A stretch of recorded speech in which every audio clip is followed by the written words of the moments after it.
episode 42 of the Bithell Games Podcast. I'm Alexander Slawinski. And I am Mike Bithell. 42? Yeah. That's ridiculous. Each week we talk games, what it's like to make games, and the random stuff we don't find time to talk about because we are playing and or making games. Show note, Volume Coda is out. It's out. It's done. It is available on PlayStation VR right now. It's a free expansion that comes in the form of an update to the game. Mm-hmm. So if you are in the Sony America or Sony Europe region, it's there. That's how the world's divided now since the uprising, isn't it? We'll get to that later in the show, actually. So if you own Volume and you pick up a PlayStation VR, you got yourself 30 more levels, more story.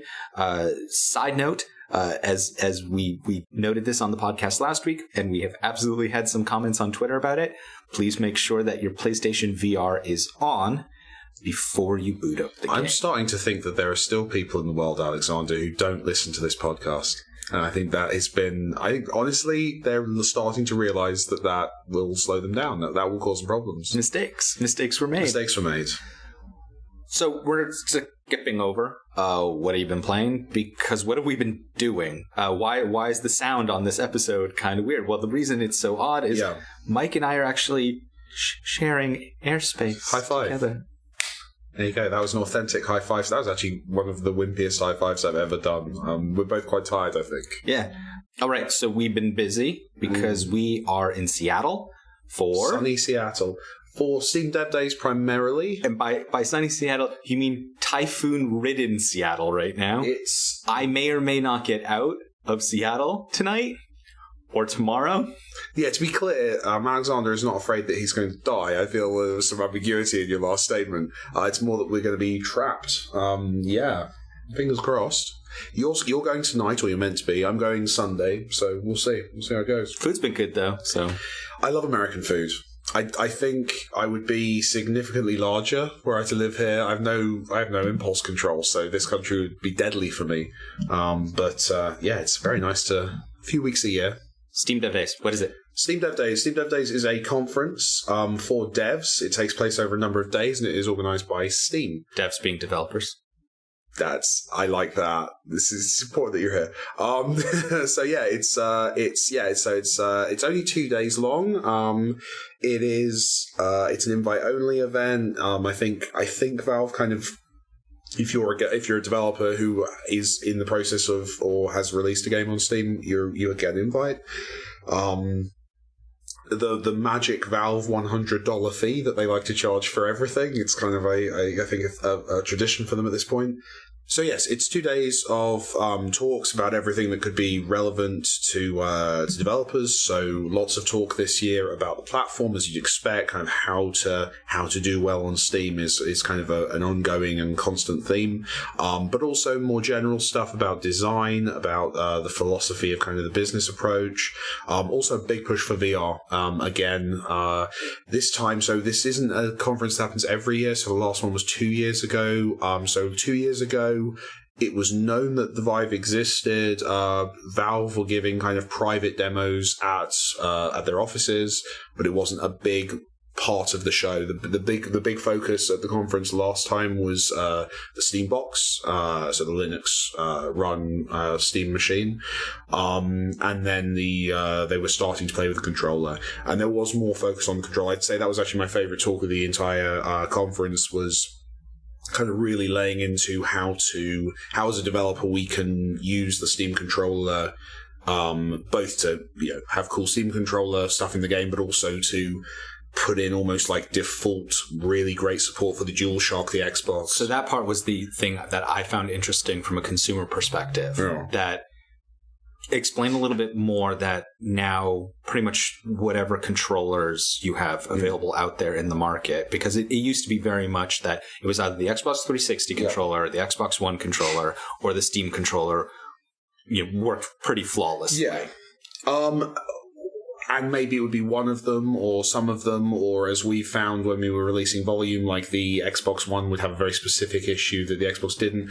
So the really interesting thing that Valve have done is they have essentially put in a middle manager in the process of how controllers work. So traditionally, if I want to make my game understand an Xbox 360 controller, in my code, I listen for that controller to send certain signals via USB. So I say, I'm going to see this specific code arrive. That means the A button is down. I'm going to check for that. I'm going to check when that's happening. I'm going to make stuff happen in the game based on whether someone's pressing it, whether someone's released it, or whatever, And that's how it's always been done. What's really interesting about the Steam controller is they've basically broken that process down. So when you plug a controller, be it a Steam controller, or soon, they announced soon the Dualshock, and then other console controllers after that. Who knows what console they could mean. If you plug that into your computer, what effectively Steam does is it listens to the controller. So it listens for those codes or those inputs, those analog kind of inputs, and the touchpad on the DualShock or on the Steam controller, the kind of, those analog triggers, all of this stuff is being paid attention to by Steam. And rather than me listening for them, what Steam does is it says the player is pressing A. This game has been preset up so that when you press A, I send the message jump to Mike's game, and my game is listening for the message jump. Now, what's really cool about that is two things. One is Steam takes care of because all the different controllers have different codes they send for different buttons. So that means that any controller that Steam supports automatically is supported by my game. But it also means that you as a player, if you want jump to be on the X button, you can go into Steam, change that setting specifically for my game, and then my game still gets sent the message jump. So I basically get the best controller customization imaginable. And if you've played with the Steam controller customization, it's amazing in terms of how you can place things on there, how you can set up inputs. I remember, I think we were talking the other day about those old kind of unofficial controllers where they had like little macros and things, and you could kind of pre-program stuff. All of that stuff. Yeah, do it. And it's very cool. That's been the case for a while, but I must admit I hadn't fully explored that, so it was great to sit in that talk and realise that like the next project we release on PC will just have amazing controller support with minimal work. It's a little work to set up, but I think players will really love it, and it's something that I think, frankly, PC gamers are going to start expecting, and rightly so. Did I ever talk about that on the show? Because there's going to be... You love that stuff, don't you? Well, I mean, it's because we are at the point now where there are folks of a certain age that might see an old controller like in a shop and it says slow-mo or it says turbo, and they have no idea what it essentially was the turbo button was just the system repeatedly pressing a button like really, really fast. Yep.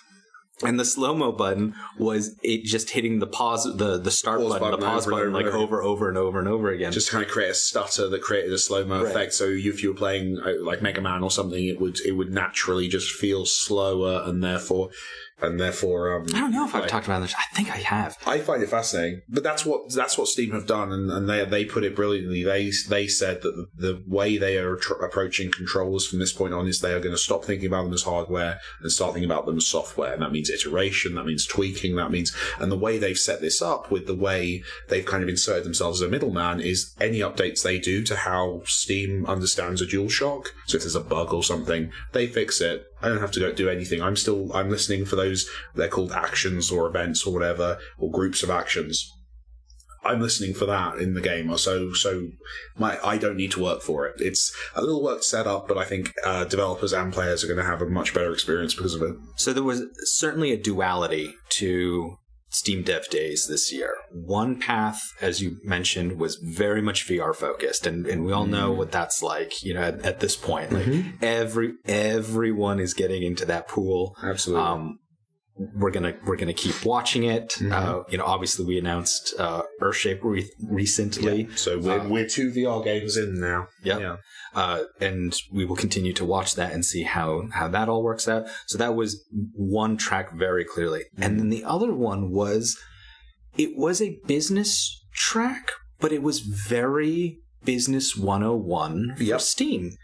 And it was because if that room, like people who had previously had gone to the previous dev days, it was a fifth of what it was. Like, it was So it was a much bigger... So, yeah, I mean, I think there's a very interesting demographics shift happening. I'm obsessed with demographics right now because I'm paying a lot of attention to the American election.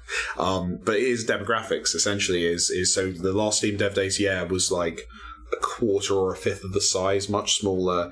And a large part of that was because it was 2 years ago.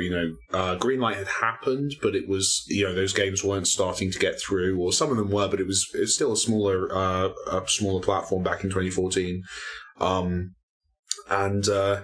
Now we have obviously many more people at the event, but also, as is very highly publicized, many more games and devs on the platform. So inevitably, I think Valve probably looked at who was in attendance, and I think they made, frankly, a valid and smart decision to tailor what they were doing for that audience. So I think there was definitely some of this stuff that was very kind of entry level, your first game stuff that for developers like us who've shipped a couple of games was maybe slightly less useful. But, great opportunity to hang out with Valve, meet Valve, talk to them about stuff. I had some really good chats about stuff, and it's all useful, and it's useful as well to obviously be around all those amazing devs because everyone shows up for it. There's, the party last night was just fantastic, kind of who's who of PC game devs, and it was just great to kind of be able to talk to some people and find out how everyone's been getting on. Yeah, it very much felt like GDC without the press. And that's a great part of this. So yes, press are not allowed at the event, and it's so nice. And I say that with the utmost love and respect for journalists, but not having to be on, not having to be, promoting the game, promoting myself, or kind of doing that kind of work, and also being able to speak a bit more candidly with people and talk about things and, sometimes, negativity or like things that are interesting that maybe you wouldn't be able to talk about if you knew, because you walk around GDC and you've always got to be aware that at the next table might be someone who writes a blog, so you're kind of being careful about kind of talking too much or spilling too many secrets. But so there's a generally more relaxed atmosphere. So it's nice. I like that both things exist. Obviously, having journalists at other events makes perfect sense, and we all benefit from the visibility that brings. But there are plenty of events now in the calendar. Oh, there's lots of events the journalists are at. Yes. It's not like it was, over 10 years ago where it was you had your E3. Maybe you had your GDC. Well, GDC didn't used to have the press focus. Correct. It does now, right? Like GDC, a lot of announcements coming out of there.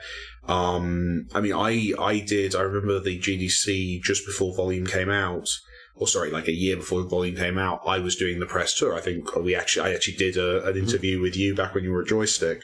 And I think I was on your podcast back then. This is all very, very cyclical. But it's, and that was my entire GDC that year, was just doing, I was at GDC, but I was basically at E3. I was doing press. And that's weird, and it's kind of nice to just sit down and learn for a bit and talk to people and just become a better game developer, which is nice. And things like that Steam controller is just knowledge and wisdom I can take and will make our next game better. And then the other thing that we attended, which was earlier today, well, for us, we attended the ID at Xbox sort of gathering invitation at Microsoft. And that was lovely. It was. Really informative. Lots of great information which we can't talk about. Correct. But it was good hearing about the platform and the support of independent games and, sort of what their strategies are. Bit of a roadmap for kind of the next indeterminate amount of time and what's coming up and how to plan for that. So all very, very useful. But it's still... I still find it surprising, even between Steam Dev Days and the Microsoft event, the number of people I didn't know in the room. Well, I think there's two reasons for that. I think one is... Yes, I'm old, thank you. One is you're old. One is you're very, like, really old. Like, astonishingly, oh my goodness, old. Now, I think the other part of this is that, in your previous life, you weren't necessarily meeting the people like this. A lot of the people, it's funny, like a lot of the people who are at these events are the people who are, frankly, getting the work done, because they're the people who benefit most from knowing the intricacies of very specific technical information, at both things, lots of stuff. Are you saying that the figureheads that are trotted out at major events on stage aren't necessarily the people getting things done? I think in the indie world, there is a lot more overlap. But I think a lot of those, like, for example, the Microsoft event was a fair amount smaller. I would suspect that in that room were a lot of people who have worked on stuff that's very high profile that you wouldn't recognize because they're part of bigger teams. And it's a very interesting thing about kind of who goes to conferences when you're at a big company and who goes out. I mean, the thing with Dev Days was, everyone was there. There were representatives from every major studio, but you would not see the CEO there. You would not see the kind of the famous face, unless it's a small team where the famous face is the person who actually has to make the damn controller work, and that's a bit more specific. But yeah. In your previous experience, do the famous people make the controllers work? In the indie world, they do. It's a weird one. It's a very strange one. I remember more famous faces at the first Steam Dev Days, if I'm honest. Like, in terms of the kind of the mid-tier kind of developers, the kind of well-known guys. I remember more of them at the first one, and I wonder if that was because it was kind of an unknown thing and it wasn't quite known and not quite clear what kind of tone it was going to have. Was it for devs or was it for studios? And obviously any opportunity to kind of interact with Valve is very highly sought after. I think maybe some of those people went back to the office and went, no, we need to send that guy or girl in the corner who actually does the work. That'd be useful. I wanna thank you for reading the freedom mail again. Thank you for reading the freedom mail again. And that is our lovely reader mail intro. One of the things that I should bring up is that Brian E. created a lovely shirt. We're trying to figure out how to... Oh, this is one you showed me. Potentially get it made. It says, I'm for ambient inclusion. Vote no to occlusion. I like it. This is. I want to wear this to the next conference. Vote no to occlusion. Dear Alexander and Mike, congratulations on the Earthshape announcement. I look forward to trying it. Thank you. I just graduated from a game design program class in Paris, France, thanks to the French education system called Alternate. You go to school every odd week to get work as an intern every even week. I also have about 3 years of experience in web game development. I'm now looking for a gameplay programmer position. By gameplay programmers, I mean the person tasked in helping game designers build prototypes to test gameplay hypotheses or feasibility. I'm a bit worried as I believe only the biggest company can afford to pay someone to make prototypes.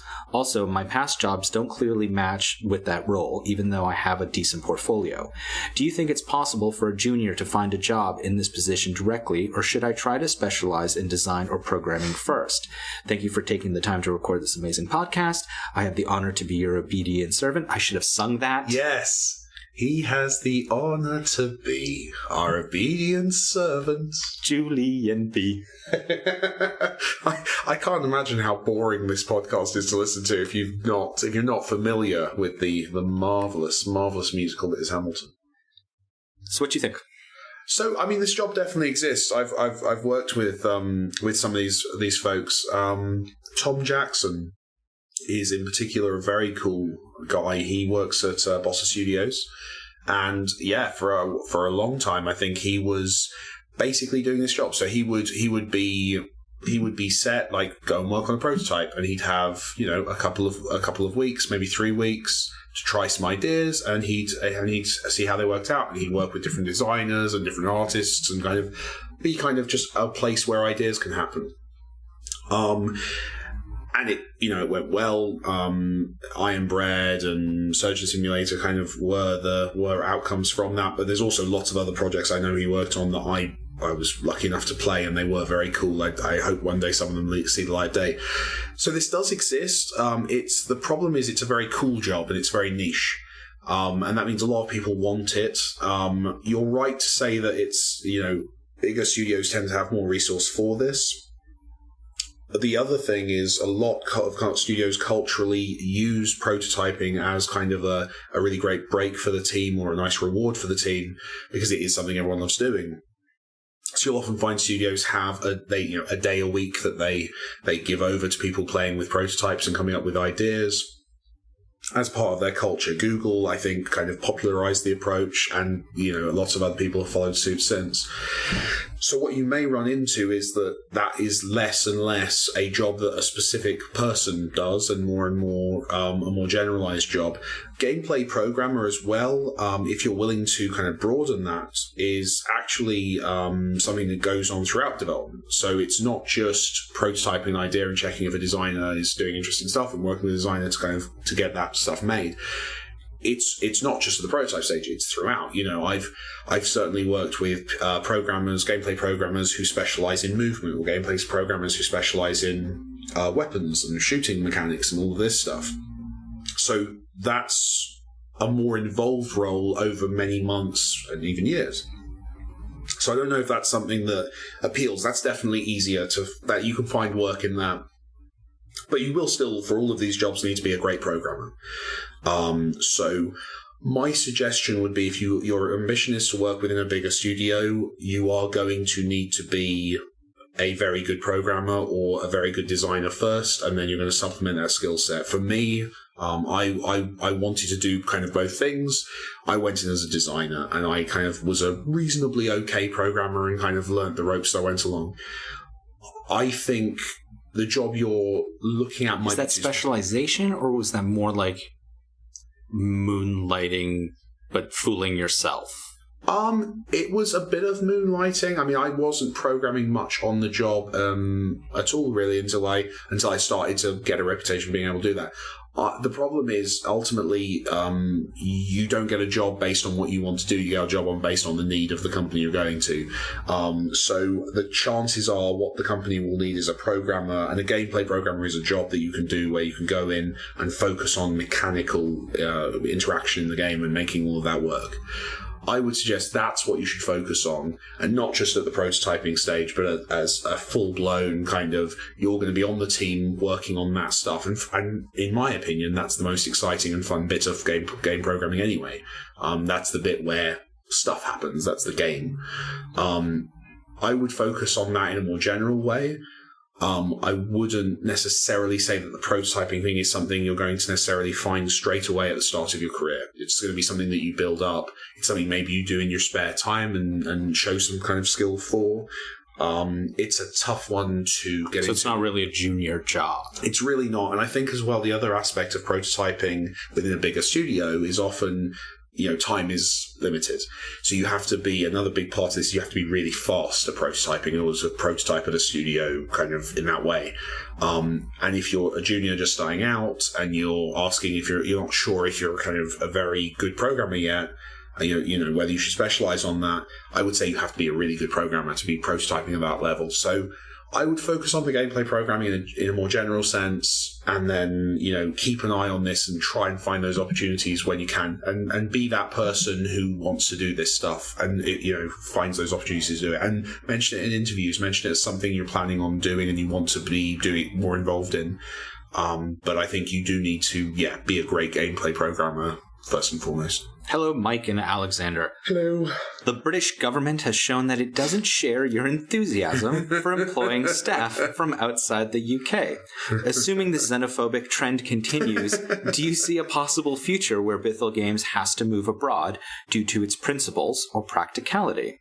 Question mark. Love and kisses. Dizzy Racehorse. That's a good question. I mean, it's disgusting. I mean, what's nice since at least they rolled back the whole entire. We have to register. I was looking forward to sending a very rude letter in response to that request.